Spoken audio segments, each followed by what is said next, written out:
First, I want to express my gratefulness for the invitation of Ajahn Suchitra because first of all, I want to talk about our relation between Chulalongkorn and La Plata because we signed the MOU like 12 years ago, and in 2004 and 5 we sent 4 of our students from the Spanish section to study Spanish in La Plata during 3 months. And 5 years ago, I was in La Plata, and finally we have the representative of La Plata here, and thanks to the invitation, now I am a co-speaker of this special lecture that specifically we are talking about our cultural relation between our countries.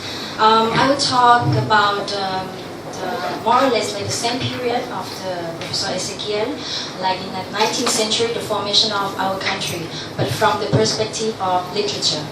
My lecture is about Finisterre in Thai, erased frontier between the 2 ends of the world. Finisterre is a historical novel of the Argentine writer Maria Rosa Loco. Finisterre. Finisterre or Finisterre, Latin, or Finisterre in Spanish, which means the end of the world, is the name of a village in Galicia. Is situated in the most western cape of the Iberian Peninsula, and is the hometown of the protagonist, from where she narrates her experience during 1832 to 1865, the end of the world for her, which is the Argentine Pampas, the fertile plains that extend from the Atlantic coast to the foothills of Andes Mountain. My work concerning this novel comes from 2 parallel projects kindly supported by the author herself. My PhD dissertation in the University of Salamanca, and this work translation to Thai subsidized by SU Translation Support Program of the Argentine Ministry of Foreign Affairs in the 2010, which is the year of its bicentennial celebration, not only in Argentina but all over Latin America. And also the participation of Argentina as the guest of honor in the Frankfurt Book Fair. Thanks to these 2 projects, I discovered the similarities and relations between Argentina and Thailand, the end of the world also for this South American country, despite our geographical, cultural, historical distances and differences also. Firstly, I will talk briefly about this novel. Finisterre reconstructs one of the period most portrayed in the new Argentine historical novel, which is the era of the formation of the nation after the independence from Spain in the 19th century. This work rereads the idea of Argentine aristocracy in construction of the nation as a white nation. According to the model of United States. And this idea based on the dichotomy civilization, which means white people, European cultures, and barbarism, the Argentine Pampas, desert or wilderness, and also indigenous who live in this space. This concept comes from the word, the classic word, maybe the most important word in the 19th century, called Facundo, published in 1845 by the ex-president Domingo Faustino Sarmiento, which has a very big influence on the major national policies. The eradication of indigenous people achieved with the plan of the conquest of the desert, which is the project of the cleanliness of the Pampas, and also the importation of European immigrants. Through the female perspective, Finisterre reflects the moment of political violence dominated by the male figures during the civil wars between federalists or provincial faction and unitarists, the centralist faction, as well as the war in the border regions of the country between Creoles and indigenous people. This novel narrates the story of Rosalind, who is the Galician immigrant captured by the Rangel Indians, an ethnic group who has settled in the heart of the Pampas. During her captivity, she becomes a machi or a doctor for the barbarian community, a privileged but impossible profession for a woman in the civilized Europe at that moment. Therefore, the term Finisterre here is not only the geographical reference, but also has a symbolic function. The end of the world here also means the threshold towards the unknown space, which is the protagonist who gets to know and is able to learn about the capacity of her own self. According to the writer, Maria Rosa, Argentina is not the country of European descendants, but also a nation with profound pre-Columbian roots, especially in the national space like the Pampas. These two photos of the Pampas were taken by Maria Rosa herself in 1994 when she traveled in the many provinces of the Pampas zone to observe the difference between the Pampas described in the 19th century works and the Pampas in 20th century to write her novels.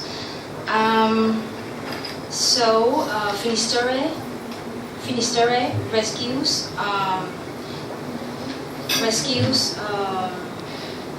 two marginal figures. The first one is the Rangel Indians, considered by Argentina's founders as barbarian. So this work we can see the rescue of the history of this ethnic group, their relation between other ethnic groups in La Pampas, and also their relation with the Creole government at that moment.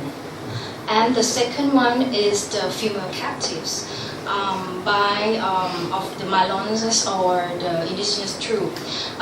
This painting called La Vuelta de Malon, or the return of the indigenous troop, is one of the most important artistic representations of female captive in the 19th century.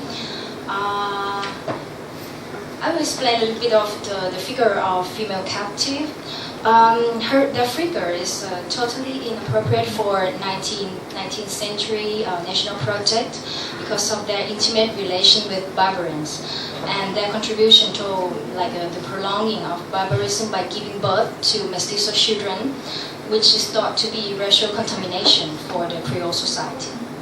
So this work, Finisterre, is based on 4 works of 3 authors who had direct contact with the Pampas and indigenous people. The first one is the expedition of the Rangel Indians of Lucio Victorio Mancilla, who is the representative of the President Faustino Domingo Sarmiento to interview with the Indian chief Mariano Rosas to sign the peace agreement. The second one is the Memories by Manuel Baigorria, Unitarists refuge in the Rangel communities during 1831 to 1852, and Uses and Custom of the Indians of the Pampa and the Memories of the ex-captive Santiago Avendaño by Santiago Avendaño, who is the captive of Rangel Indian during 1842 to 1849. The objective of Finisterre is to question the manipulated political idea during the 19th century, exemplified by 2 classic works of aristocracy authors who never went personally to the Pampas. The Captive by Esteban Echeverria. This work is a long poem that constructs the figure of female captive as a victim of barbarism. So, as a result, it turned to be like a good justification for the Creole government to solve this problem of indigenous people in Argentina. And the second one is the mentioned work already, Facundo. Now I will talk about 2 topics in relation to Finisterre.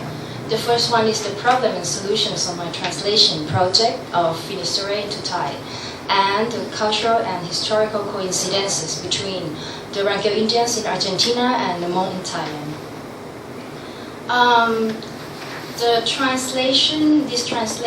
My translation supposes, besides linguistic problem due to big differences between Spanish and Thai languages, the important difficulties in the comprehension for Thai readers because of the historical and cultural elements described in the words. The first question to solve is the title of the novel itself, because the word Finisterre has 2-fold meaning, referring both to geographical name of the Galician village and also to the idea derived from the name, the end of the world or land's end. In Thailand, logically both literal and figurative meaning are unknown. So in order to preserve the the writer's intention. In the title of the novel in Thai, it was translated as Sukhop-lok-thi Finisterre, or The End of the World in Finisterre. In order to facilitate the understanding of this novel for Thai readers, Finisterre in Thai is an annotated and illustrated edition. I included preliminary notes explaining historical, cultural context of the 19th century Argentina, and also prepared a footnote to clarify references to the basic information about Argentine history, culture, and geography, and also indigenous vocabulary and characteristic elements of the Pampas.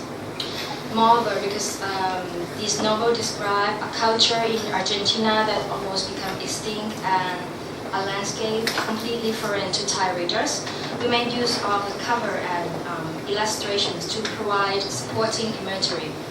So the cover summarizes the central idea of the novel. The Pampas scenery with Pacas bravas, a species of tall grass common to the region, and with a gaucho or Argentine cowboy on horseback, and in the background, translucent face of the protagonist, who for decades was a captive of Rangel Indian.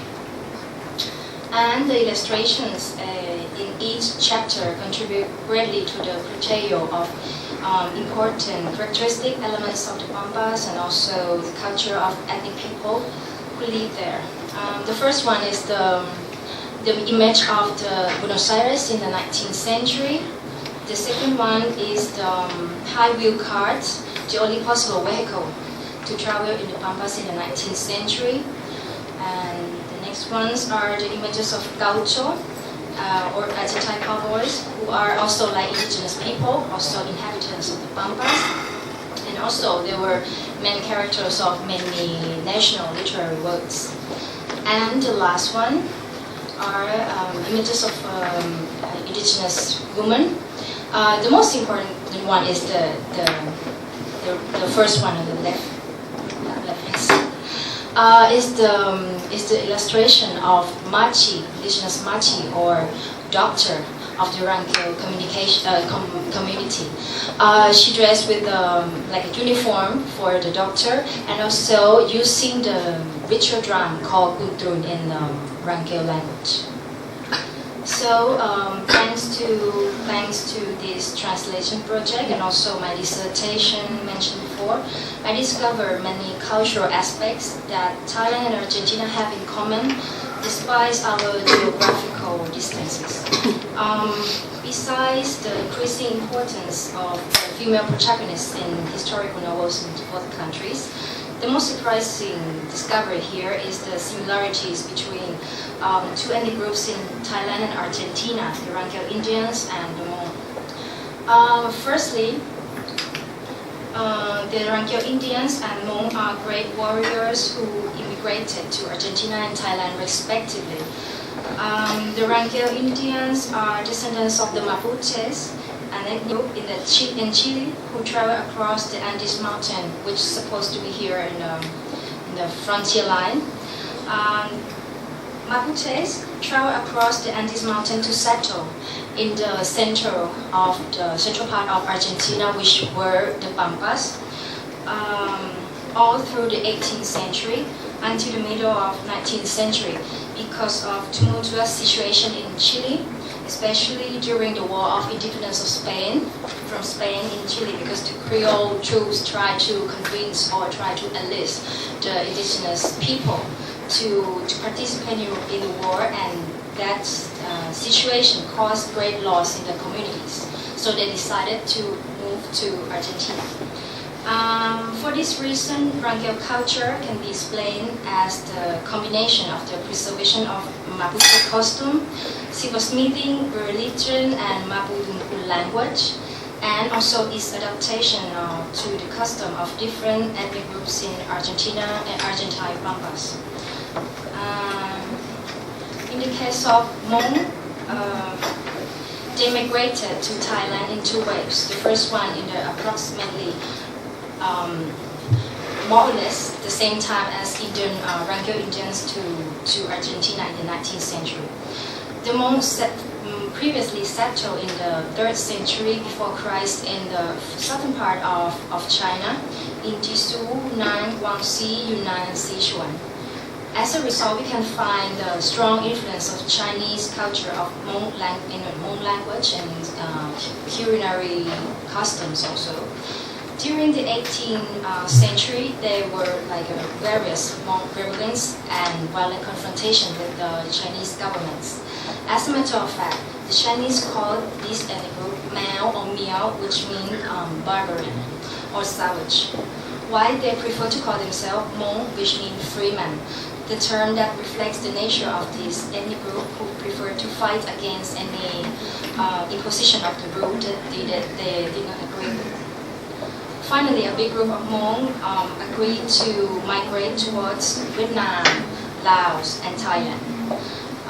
In the case of Vietnam, it's like in the 1810 to 1860. In the case of Laos, from 1810 to 1820, and Thailand from 1830 to 1930. The second migration wave to Thailand was after the Vietnam War and the surrender of the United States in Vietnam and also in Laos in 1976. There were big waves of immigrants to Thailand at that moment, and among them we can mention General Wang Pao, supported previously by CIA. And he entered to Thailand with his soldiers and family with a planned destination to the third country, like the United States, France, and other countries, including Argentina. So according to the statistic that I can find now, there are approximately 500 monks in Argentina, in the suburban zone of Buenos Aires. And the most surprising case is that we can find the community of Hmong in Rio Negro, which is the province in the southern part of Argentina, that nowadays we can find a reserve zone for the descendant of indigenous people that survived the conquest of the desert in the 19th century, including the community of Thai-Argentinean in Rio Negro. So it's very interesting that, and we can investigate a little bit more whether these two ethnic groups we are comparing now, whether they have actually the contact, like cultural contact, linguistic contact or not. The second point that I will comment here is that the Thai-Argentinians and the Hmong had a similar historical and political context in which the first ethnic group that can exemplify also the case of various indigenous groups in the Pampas, and the second one, the Hmong, that can exemplify also the cases of many highlanders or ethnic groups in the northern parts of Thailand. They turned to be the other, and as a result, they were marginalized and considered as a problem of the national governments.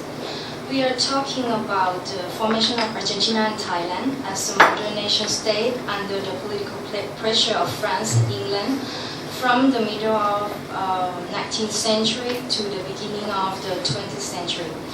At this moment, the recently independent Argentina was searching for a new civilized model during the period colonialism, because in the 19th century, after the independence from Spain, many European countries tried to replace the Spanish extinct power at the zone. And in the case of Argentina, they were France and England. Actually, in the end of or from the middle of 19th century or so, Buenos Aires port suffered many blockage of the very important income of the country because of the blockage of France and England also. And at the same time, in general, just like in the Southeast Asia and also in Thailand, that we have to face the colonialism also from European countries, especially France and England. In Thailand, the case of Thailand is that Thailand was the buffer state between British colony in Burma and French colonies in Laos and Cambodia.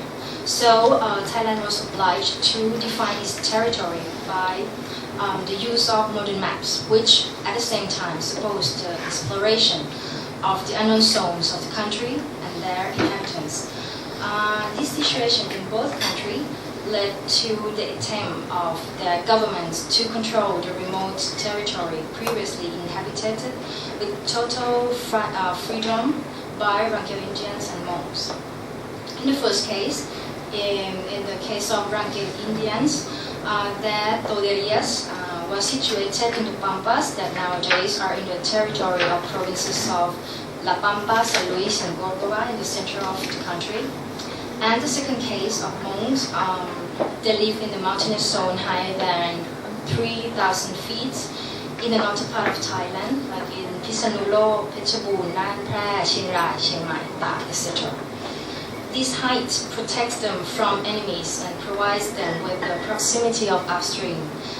As Hmong always said, fish rain the water, birds rain the sky, and the Hmong rain the mountain. Because of the remote habitats of these two ethnic groups, horse is their important vehicle. In the case of Rangel Indian, the animal is the center of many aspects of their culture, called horse complex. In the process of the foundation of Argentina and Thailand was in the hands of aristocracy, highly influenced by texts written by Europeans who came to this country as travelers or explorers. The mentioned works disseminated to these people the idea of dichotomy, civilization or the center of power, and the barbarism, the other, from the perspective of the government. In the Argentine case, the problema de indio was preoccupation during the second half of the 19th century as a result of the boom of the livestock industry that required expansion towards the land occupied by indigenous groups. That also led to the violent confrontation on the border regions. And also because of the contact of different ethnic groups in the Pampas, in the Argentine Pampas, with Mapuche, considered as a national citizen by Chile, who, as the result, claimed Argentine land, the zone of Pampas, as Chilean territory. All these problems found absolute solution in the conquest of the desert in the 1878 to 1885, which means the eradication, also the strong presence of indigenous people from the country. In the case of Thailand, we can see the prolonged problem since the reign of King Rama V, when first we see the recompilation of names of different tribes in texts prepared by officials who traveled to explore the northern part of Thailand. For example, the text of Praya Pachaki Gorajak or Praya Luesakul. The term hill tribes or hill people, which conveys the idea of barbarism or the other for Thai aristocracy, was first used in the reign of King Rama VI under the influence of English text that describes hill tribes in the British colony in Burma. The term first appeared in the 1912 Chronicle of Burma and the 1913 Chronicle of Chan by the Prince Narathipaphanpong, who, like Argentine Echeverria and Sarmiento, wrote his text based on the knowledge he got from the foreign text without direct experience with the zone and inhabitants described. From that moment, the term hill tribes was widely used in Thailand, and the hill tribes actually was thought to be a real problem for Thai government after the Second World War, especially the ethnic group Hmong, because of the three factors. First of all is the fear of communism appeared during the Cold War. The group under most suspicion was the Hmong.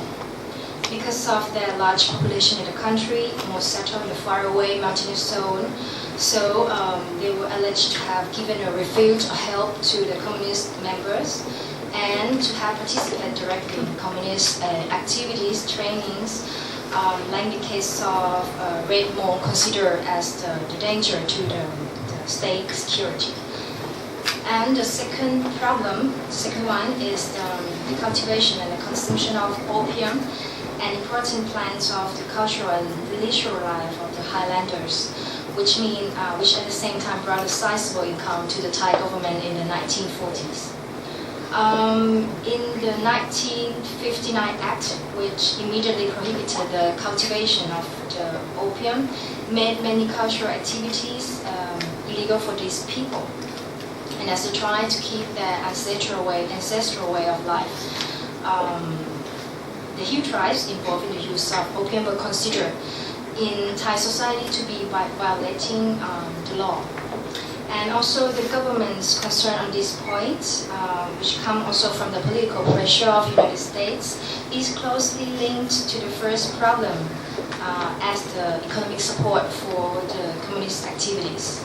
And this case also reminds me of the prohibition of indigenous in the Andes zone, the coca cultivation of the indigenous people there. The coca actually is a plant which has a very important cultural meaning for Inca and descendants. So, but nowadays, coca is a plant that can be turned into cocaine. So the governments in this country, like in Bolivia, Peru, also Argentina, the governments have to prohibit the cultivation of this kind of plant. And the last factor is the wild deforestation in the mountainous zone, considered a result of the chieftain cultivation. Nowadays, there is a justification of this cultural technique as a crop rotation, which could not be the main cause of deforestation. And later, this theory was also attested to by Chulalongkorn, who is the communist refugee in the Hmong community. Moreover, we can find the problem of the series of barbarian representation of the Hill tribes in Thai newspaper and novels as the undeveloped ethnic group who have problem with cleanliness, poverty, and morality because of the acceptance of the female sexual freedom before the marriage.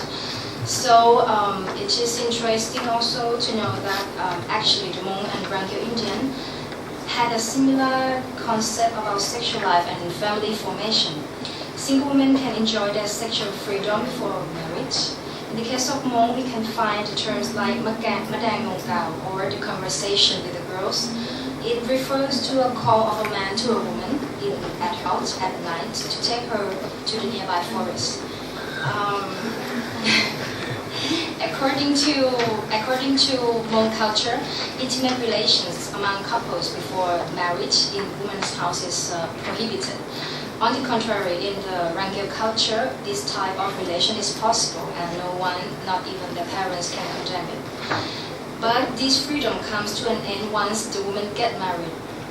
In both cultures, the groom pays the dowry to the family of the bride, which is called price of the bride for the Rangyo culture, and purchase of wife for Hmong culture. Therefore, after the marriage, the women become the exclusive property of their husbands, the most important and respected person in the family. And women and wives, they turn to be an important workforce of the family. They had to carry out all the domestic burdens and other tasks like cultivating fruit, vegetable, looking after the cattle, blah blah blah. And in this culture, the practice of polygamy was permitted. So therefore, if men are rich and needed a larger workforce, they could buy more wives. And the last topic to comment here is about their religions, which were, for both culture, their religions were polytheist and animist. They believe in different kind of spirits, gods, nature spirits, ancestors, and ghosts. But here we can find two most surprising cases. The first one is the singular name of the supreme god of these two ethnic groups, Chao in Rangyo case and also Chao in Hmong case. The second one is the Hmong ghost, which also very widely known among Thai people, Pusaree. This kind of ghost is also exists for Mapuche or Rangyo culture, which is called Chon Chon.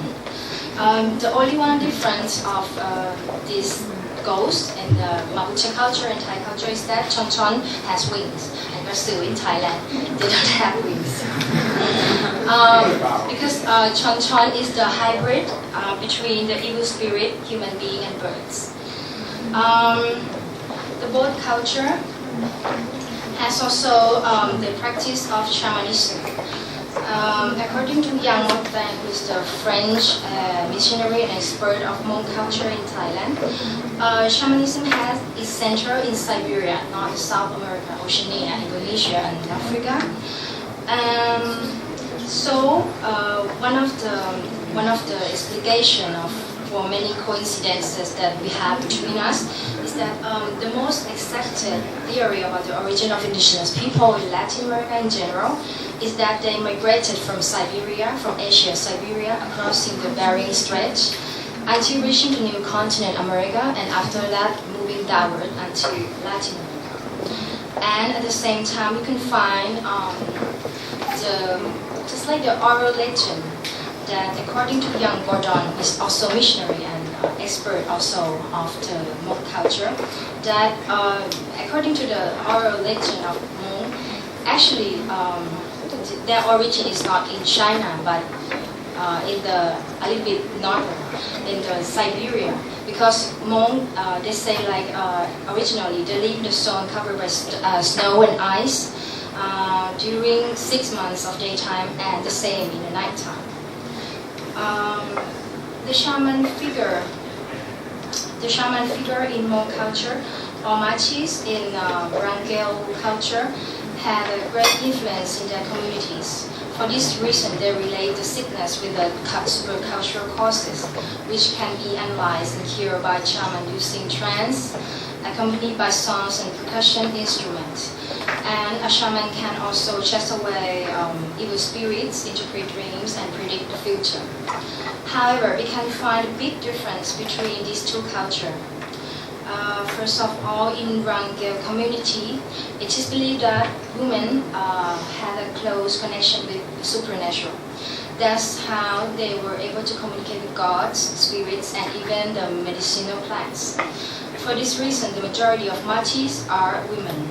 In general, the shaman wisdom also is transmitted by the female line, even though it does not necessarily mean the ability will be inherited. There were some male machis also, but they have to have effeminate characteristic, which means they have to dress and behave like women. These two photos, the photos of Rangel Machi. The first photo is that she is climbing it's called ladder, made by the cinnamon tree, which is the sacred tree for the Rangel culture. Because by this ladder, the machi can go to communicate with the divine spirit.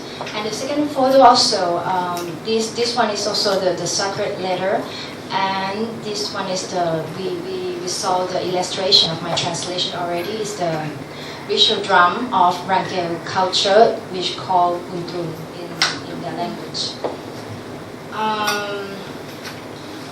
On the other hand, for the Hmong culture, the majority of shamans are men who get power from their fathers. This means inherited from the male line.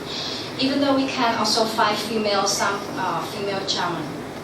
Another difference is that in Hmong culture, the same person cannot be a shaman who can communicate with the ghosts and spirits, and also the doctor who kill illness with medicinal plants. The animist faith also has an influence, very big influence on the silversmithing of these both cultures, who were very famous also for their silver adornment. While the Hmong, the silver necklace and bracelets can chase away evil spirits that can harm old people or children, for Rangel Indians, the silver has a sacred meaning related to women. According to the legend, the silver comes from the tears of the moon. That's why it is linked directly with the femininity. In conclusion, the geographical distance that separates Argentina and Thailand in every aspect seems to be a big obstacle of any knowledge of cultural phenomena in another end of the world. However, the vindication of marginalized figures, the women and indigenous people, in Finisterre, the historical novel of Maria Rosa Loco, allows us to discover the historical and cultural residences in our two countries. Thank you.